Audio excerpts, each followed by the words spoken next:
पड़ोसी देशों से लगातार बिगड़ते संबंधों को लेकर भारत नई रणनीति पर काम कर रहा है। अब हथियारों के मामले में भारत दूसरे देशों पर निर्भर नहीं रहेगा। विदेशी हथियारों के आयात पर भारत अरबों डॉलर खर्च करता रहा है। अब ऐसा नहीं होगा। स्वदेशी निर्मित हथियारों से भारत दुश्मनों को पटखनी देगा। इसी कड़ी में सेना को आज मेड इन इंडिया निर्मित ध्रुवास्त्र मिसाइल मिली है। इस वीडियो में हम आपको इस ध्रुवास्त्र मिसाइल की खासियत और मारक क्षमता समेत कई बातों की विस्तार से जानकारी देंगे। ध्रुवास्त्र मिसाइल इतनी खतरनाक है कि पलक झपकते ही दुश्मन के टैंक को हवा में उड़ाने की क्षमता रखती है। ये मिसाइल ध्रुव हेलीकॉप्टर पर तैनात की जाएगी, इसीलिए इसका नाम ध्रुवास्त्र रखा गया है। ध्रुव हेलीकॉप्टर पर तैनात करने से मिसाइल की मारक क्षमता बढ़ने के साथ ही निशाना अचूक होगा। इस मिसाइल को मेक इन इंडिया मुहिम के तहत बनाया गया है। इस अभियान का लक्ष्य देश की सेना को लगातार मजबूत करना है।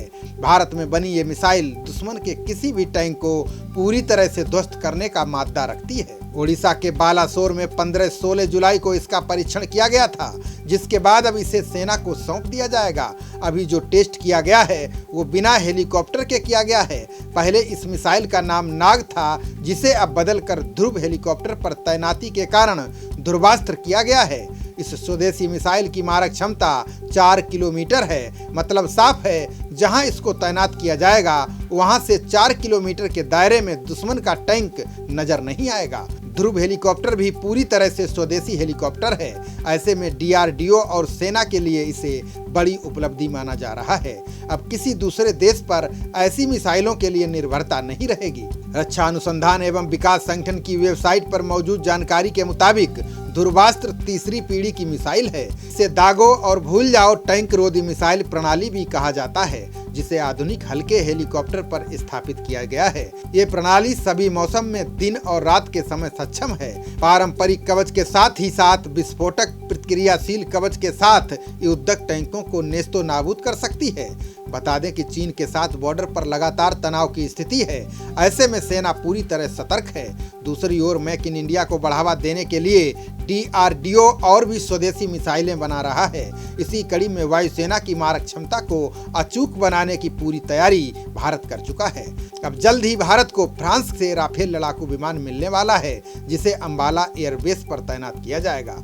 आधुनिक हथियारों के साथ भारत अन्य देशों के साथ संबंधों को और ज्यादा मजबूत कर रहा है। इसका उदाहरण अमेरिका, जापान और ऑस्ट्रेलिया है। चीनी मामले में अमेरिका भारत का खुलकर साथ दे रहा है। सोमवार को अमेरिका, जापान, ऑस्ट्रेलिया और भारत की नौसेनाओं ने संयुक्त युद्ध अभ्यास किया। इससे चीन को भारत अमेरिकी सहयोग को लेकर साफ संदेश दिया गया।